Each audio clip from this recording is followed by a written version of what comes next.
Buenas noches y bienvenidos a Signo Pesos, la economía al alcance de su pantalla. Estos son los temas claves de hoy. Nueva caída, pero menos dolorosa. El DANE reveló que en mayo la economía tuvo un desplome de 16,7%, menor al registrado en abril, cuando fue superior al 20%. En segundos, analizaremos qué pasó en este mes y cómo le irá a la economía en el transcurso de este año. La minería empezó a recuperarse. En mayo se reactivó de nuevo la producción de las grandes minas del país. Hoy nos acompaña el presidente de la Drummond, Colombia, para analizar sus actividades y sus proyecciones. Solidaridad de los empresarios. La ANDI y otros gremios propusieron aportar recursos para darle el subsidio al ingreso solidario a por lo menos 1 millón de familias adicionales, 1,5 millones de familias adicionales. Esto para ayudarles a sortear las dificultades. Les tenemos los detalles.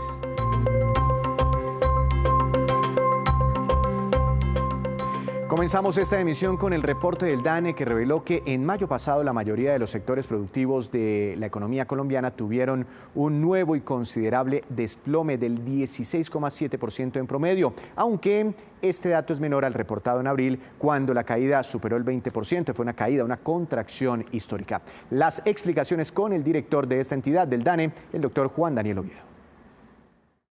En primer lugar, la variación anual del índice fue del menos 16,6% cuando comparamos el valor agregado de la economía de mayo de 2020 con el de mayo del 2019. Adicionalmente, ese menos 16,6% lleva a que hasta mayo el crecimiento del indicador de seguimiento de la economía haya sido del menos 7%, lo que nos permitiría decir que si bien la economía colombiana decreció al menos 16,6% en mayo en su variación anual, en el año corrido está creciendo al menos 7%. Pero como parte de evidencia sobre los efectos de la reapertura gradual de la actividad económica, cuando comparamos el valor agregado de mayo frente al de abril, el crecimiento de la economía es positivo por la confirmación del fenómeno de reactivación asociado con la reapertura gradual de la economía en un nivel del 5,1%. Nosotros miramos que las actividades primarias en el mes de mayo tuvieron un crecimiento del menos 12,9%, explicado fundamentalmente por una menor dinámica del sector agropecuario, a pesar de las mejoras en la producción de carbón y otras variables que están dentro de las actividades primarias, recordándole a la audiencia que agregan las actividades agropecuarias con las actividades de explotación de minas y canteras. En segundo lugar, en el mes de mayo la variación anual de las actividades secundarias fue del menos 31,96%, un resultado mucho más positivo que el de abril, en la medida en que, como lo presentamos anteriormente, las actividades de manufactura tuvieron un mejor desempeño en materia de sus ventas reales, a pesar de que su crecimiento fue negativo frente al de abril. Finalmente, en lo que tiene que ver con las actividades terciarias, pues el desempeño fue en su acepción anual del menos 13,25%, en donde hay una recuperación debido a la reactivación de las ventas minoristas de comercio y combustibles, que, como lo presentamos hace algunos días, tuvieron una contracción menos importante en mayo, cercana al menos 26,8% en términos reales, versus el menos 42,8% del mes de abril. Y para analizar estos temas de la economía, saludo a esta hora al doctor Juan Camilo Restrepo, recuerde usted, exministro de Hacienda, de Agricultura y de Desarrollo y uno de los más reconocidos analistas de nuestro país. Doctor Restrepo, bienvenido a Signo Pesos, ¿cómo ha estado? Muy buenas tardes a ustedes y a toda la audiencia.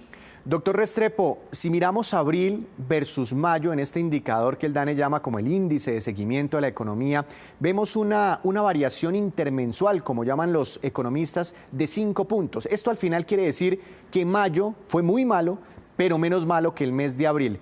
¿Usted recibe con optimismo? ¿Esto le genera algo de optimismo en medio de esta crisis histórica que está viviendo Colombia? Bueno, hay que ser cautelosos. Evidentemente, el mes de abril fue el peor y se sabía de antemano que era el peor de todos los meses, cuando la economía estuvo completamente cerrada y la cerrazón de todas las actividades económicas era absoluta. Mayo fue un poco mejor, pero también muy malo. Es decir, con relación a abril mejoró un poco, pero seguimos en un escenario bastante calamitoso y esto acompañado de unas cifras de empleo muy preocupantes. Doctor Restrepo, siempre que hay una crisis económica, todo el mundo está como pendiente a saber hasta qué momento tocará fondo la situación, parará y empezaría una eventual recuperación. ¿Usted cree que en Colombia ya tocamos fondo mirando estos dos datos, abril-mayo? Depende de qué se defina como tocar fondo. Si por tocar fondo se define y se entiende que los meses venideros, incluido mayo, van a ser mejores que abril, sí, tocamos fondo, porque es que abril fue el mes caótico, el mes calamitoso, y no es factible, no es esperable que vayamos a repetir unos meses como el de abril. Pero si por tocar fondo entendemos una economía creciendo en niveles positivos y un desempleo a la baja, busca de un nivel de un solo dígito, pues estamos lejos de alcanzar esa meta. Ojalá que se pueda alcanzar en algún momento del segundo semestre. Doctor Restrepo, pensando en una reactivación más acelerada para los meses que vienen, ¿sobre cuáles sectores de la economía deberían recaer los mayores esfuerzos, tanto de la política pública como las inversiones de los propios empresarios? Bueno, hasta el momento lo que hemos hecho en Colombia, y así lo han hecho otros países, es tomar unas medidas de primeras urgencias, de primeros auxilios, transferencias monetarias no condicionadas, devolución del IVA, ayudas por 3, 4 meses a las empresas para que no despidan gente, algunas dilaciones en el pago de los impuestos, etc. Las grandes medidas de fondos estructurales están todavía por tomar, y yo diría, no solo por tomar, por anunciarse.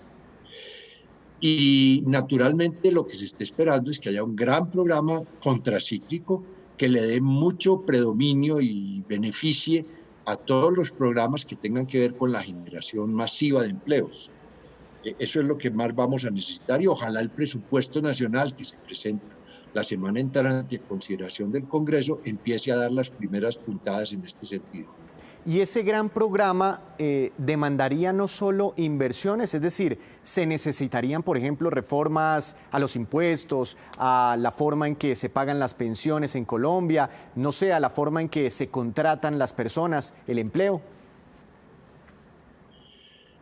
Pues uno entiende que el gobierno está un poco temeroso de sacar al ruedo los componentes de lo que podría ser una reforma tributaria o una reforma pensional o aún una reforma laboral bien hecha. Pero esas 3 reformas son indispensables, y para que se puedan tramitar hay que irlas primero preparando al interior del gobierno, y las informaciones que hay muestran que aún no las tiene lista el gobierno, pero tiene que ir ambientándoseles políticamente, porque de lo contrario, este gobierno le va a llegar ya el sol a las espaldas, muy difícil si no se tramita algo estructural en este semestre que viene y en esta legislatura que se abre pasado mañana, que estas reformas estructurales no queden entonces para el próximo gobierno, porque este simplemente no va a tener tiempo de tramitarlas ni de ambientarlas. Yo he escuchado a muchos analistas también hablar de lo mismo, de empezar desde ya a ver cómo pagamos, doctor Restrepo, las deudas generadas por esta crisis económica, porque en este momento todo el mundo está diciendo gastemos, gastemos, gastemos, que esa es la solución. Pero eso hay que pagarlo en algún momento porque el gobierno se está endeudando. ¿De dónde podría salir esa plata si hacemos una eventual modificación a los impuestos que pagamos los colombianos, de las personas naturales, de las empresas? ¿Cómo se podría encontrar un balance ahí? Bueno, hay que recordar, antes de contestar esa pregunta que es muy pertinente, hay que recordar que las grandes crisis y las grandes guerras, así sucedió con la Primera Guerra Mundial, así sucedió con la Segunda Guerra Mundial, esas grandes emergencias siempre en una primera instancia, en una primera oleada, se han financiado con más endeudamiento. Y eso no debe aterrarnos. No es una medida atropellada que el gobierno se esté endeudando más, porque esa es la constante para financiar las crisis. Ahora, más adelante, hay dos caminos como ese gran endeudamiento se va a ir recogiendo. Uno es el propio crecimiento económico. Si se da lo que se llama el rebote de la economía, si a partir del año entrante, porque este ya se fue en blanco así, este va a terminar con crecimientos negativos, así sea un poco mejor que los meses de mayo. Pero a partir del año entrante, el 2021, si empezamos a tener un crecimiento dinámico en la economía, ese solo crecimiento va a ir recogiendo parte del endeudamiento o lo va a ir achicando. Pero adicionalmente a eso, se va a necesitar una reforma estructural, sí, tributaria. Ya el propio gobierno ha dicho que se necesita una reforma que recoja 2 puntos del PIB, es decir, 20 billones de pesos. Entonces, la confluencia de las dos cosas, mejor crecimiento económico y más recursos fiscales, ayudarán a recoger, a aminorar el endeudamiento que se ha tenido que adquirir en estos primeros meses de pandemia. Pues doctor Restrepo, muchas gracias por sus valiosas opiniones siempre aquí en Signo Pesos. Que tenga una feliz noche. Bueno, que estén muy bien. El exministro Juan Camilo Restrepo hablando sobre la situación económica de nuestro país. Y la Asociación Nacional de Empresarios de Colombia, ANDI, le propuso al gobierno ampliar el programa Ingreso Solidario a 1,5 millones de familias más, para lo cual las mismas empresas harían aportes económicos. Escuchemos los detalles. El programa de ingreso solidario ha demostrado el gran valor que tiene en apoyar a las familias con mayor vulnerabilidad durante la actual crisis. Inicialmente fue diseñado para incluir los meses de abril, mayo y junio, y luego fue ampliado por parte del Gobierno Nacional para llegar a 3 millones de familias desde julio hasta diciembre. Desde la ANDI, junto a otras asociaciones empresariales y junto a otras instituciones, hemos propuesto al Gobierno Nacional un mecanismo mediante el cual, con fondos provenientes de las empresas colombianas, se pueda incluir a 1 millón o 1.500.000 familias más dentro de este programa, de forma que le lleguen unos ingresos mensuales que les permitan atender sus necesidades básicas. Los grupos que serían incluidos serían especialmente el grupo que no alcanzó a pasar el corte en términos del Sisbén 4, y del Sisbén 3, o los grupos, por ejemplo, de deportistas, de artistas callejeros o artistas, los grupos de artesanos o los grupos de recicladores y vendedores ambulantes. Con esto, básicamente, lo que estamos proponiendo es una acción de solidaridad importante desde el empresariado colombiano hacia las familias con mayor necesidad en este momento y en esta crisis que requiere que nos unamos todos alrededor de un propósito general. Y las actividades de minería empezaron a mostrar una recuperación desde el mes de mayo, según el DANE. Para hablar del tema, saluda a esta hora al doctor José Miguel Linares. Él es el presidente de Drummond, una de las compañías más importantes de explotación de carbón y de gas metano en nuestro país. Doctor Linares, bienvenido a Signo Pesos. Gracias por atendernos. ¿Cómo está? Buenas noches, Víctor. Un saludo a usted y a todos los televidentes. Doctor Linares, antes de preguntarle por su sector, me gustaría de pronto obtener una opinión suya sobre esa propuesta de la ANDI. ¿Ustedes estarían dispuestos a que se haga una sobretasa o se implemente una sobretasa a las nóminas para ampliar el programa Ingreso Solidario en nuestro país? Bueno, es una propuesta interesante. Somos conscientes que el país lo necesita, son muchas las necesidades y lo que nos está dejando esta situación de la pandemia que se ha extendido ya por tanto tiempo, yo creo que toca mirarlo por sectores, por empresas. Es difícil generalizar porque no creo que todas las condiciones, que las mismas condiciones se den para todas las empresas. Entonces yo creo que eso va a tocar analizarlo muy cuidadosamente y yo no veo tan fácil hacerlo aplicable y extensivo absolutamente a todas las empresas porque, como decía, las condiciones son diferentes. Claro, hay unos sectores más golpeados, unas empresas más golpeadas que otras. Ahora sí, doctor Linares, cuéntenos su historia, cómo le ha ido a Drummond desde que llegó la pandemia, cómo se han venido reactivando las operaciones. ¿Ha sido muy fuerte el impacto sobre esta compañía? Bueno, Víctor, yo creo que el impacto lo hemos recibido muy fuerte, al igual que lo ha recibido todo el país, todo el mundo. Tuvimos la fortuna, yo no diría la fortuna, sino que fue bueno para el país que el gobierno, cuando expidió el decreto 457, al decretar la emergencia sanitaria y el aislamiento preventivo obligatorio, incluyó a la minería como una de las excepciones para continuar trabajando. El reto grande fue de verdad hacerlo e implementarlo, porque había una obvia y natural prevención de los mandatarios locales y de las comunidades por el contagio de algo que la gente poco conocía y no sabía cómo se comportaba. Y la estrategia fue poco a poco trabajarlo de la mano del gobierno. Tuvimos un gran apoyo del Ministerio de Minas y de la Agencia Nacional de Minería para empezar a hablar con la gente. Y lo primero para nosotros y lo prioritario fue el bienestar y la salud de nuestros trabajadores, de sus familias.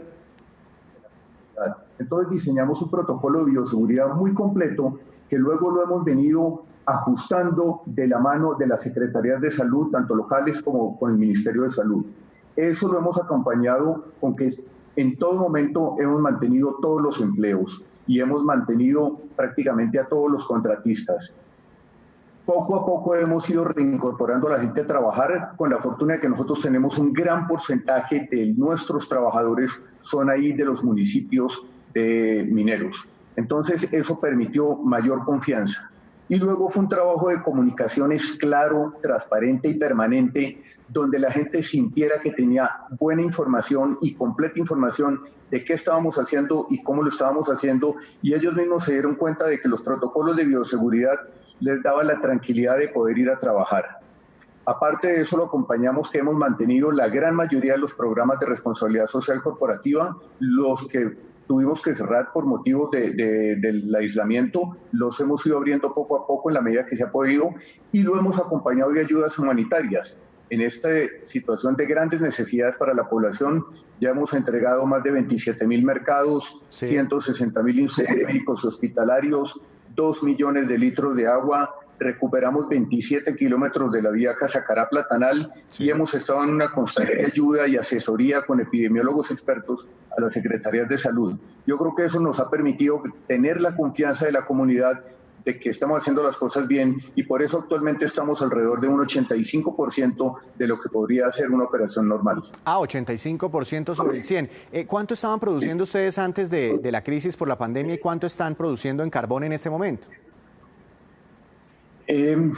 Para que tengan una idea, en el año 2019 cerramos con producción y exportaciones, porque las dos cifras van muy pegadas la una de la otra, de 32.7 millones de toneladas.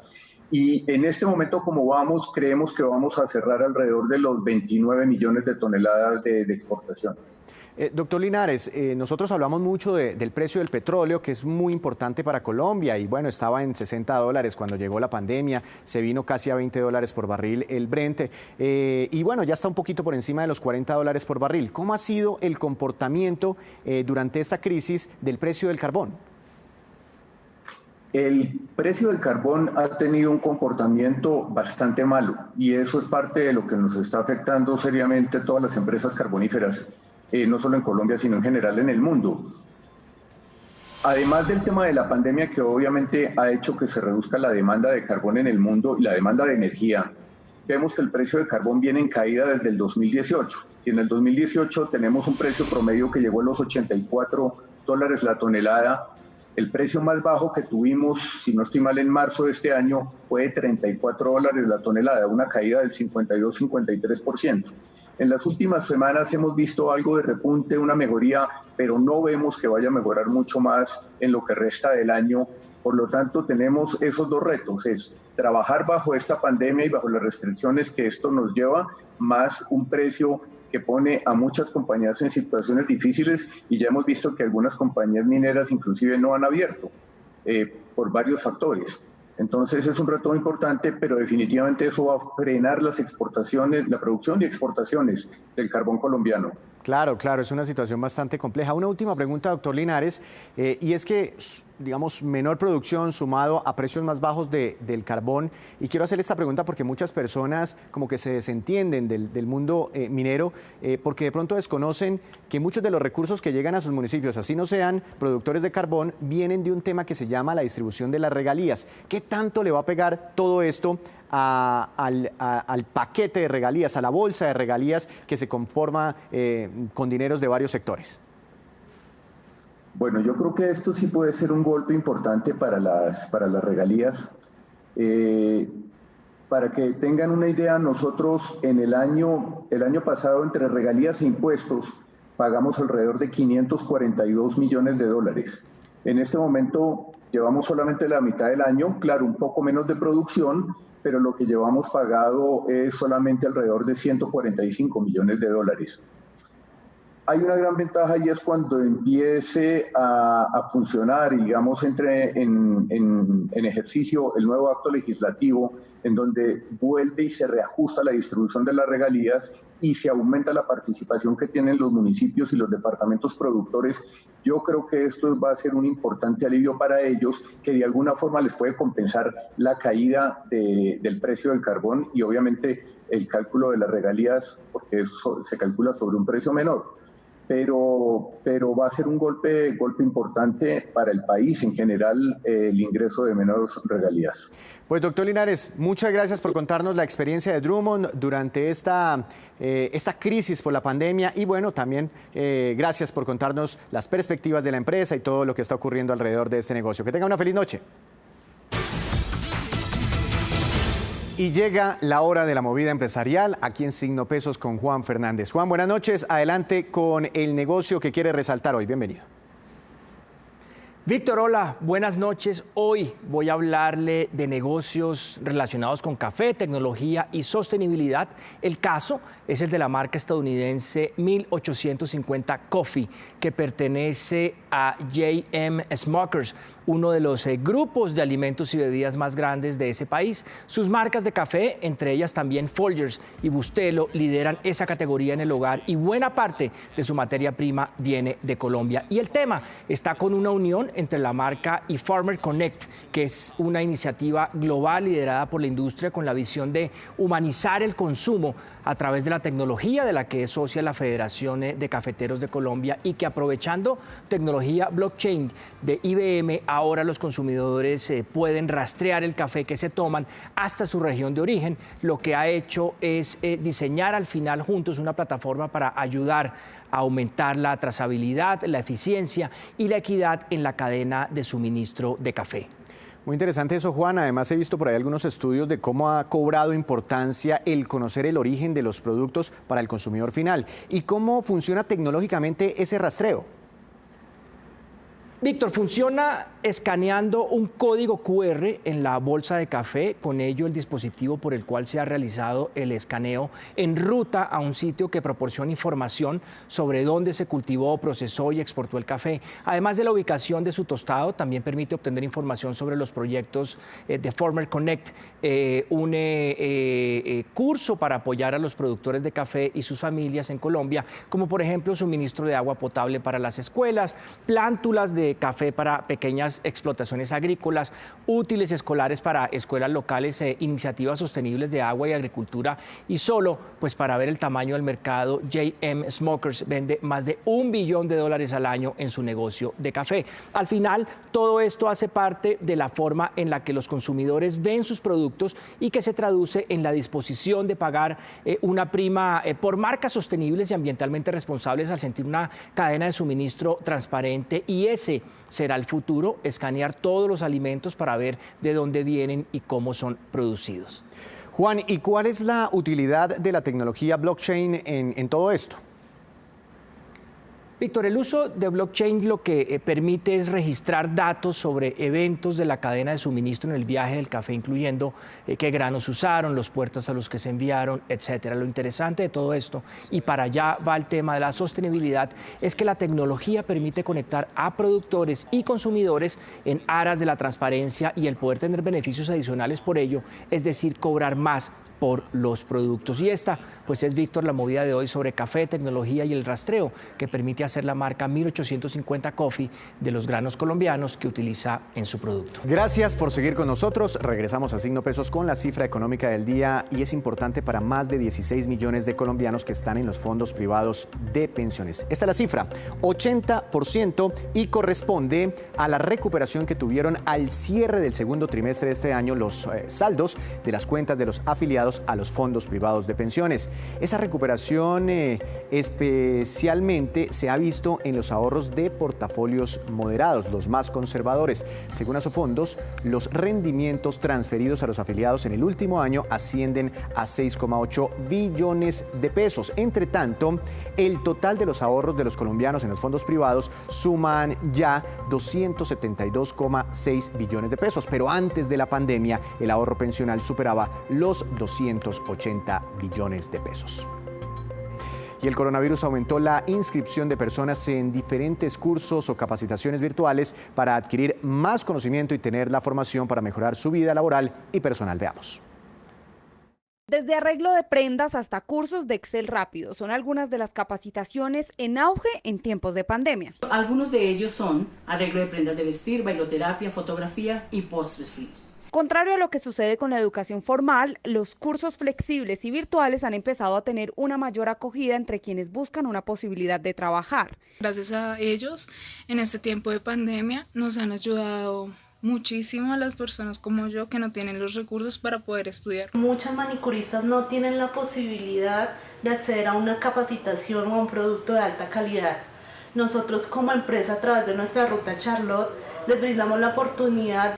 Las clases virtuales de gimnasia también son muy apetecidas. Los lunes manejamos sistema de entrenamiento full body. Los martes trabajamos entrenamiento de superabdomen. Los miércoles tenemos 2 coaches que manejan todo el tema de rumba. Y hasta los cursos para los más pequeños se volvieron una necesidad entre las familias. Este entrenador de una escuela de fútbol dicta clases a los niños a la distancia. Salir de virtualidad de colegio a salir de virtualidad a un entrenamiento es un desgaste. Sin embargo, algo que yo le digo a los padres de familia y los transmitimos por medio de nuestros formadores es que hay algo importantísimo, que cuando no hay motivación, entra la disciplina. El SENA también está ofreciendo más de 12.000 cursos para capacitar a personas en negocios internacionales, gestión logística, mercados, producción multimedia, entre otros. La idea es que aunque muchos estudiantes universitarios hayan tenido que aplazar sus semestres, no dejen de estudiar. Y estos son los indicadores económicos que usted siempre debe conocer antes de irse a dormir.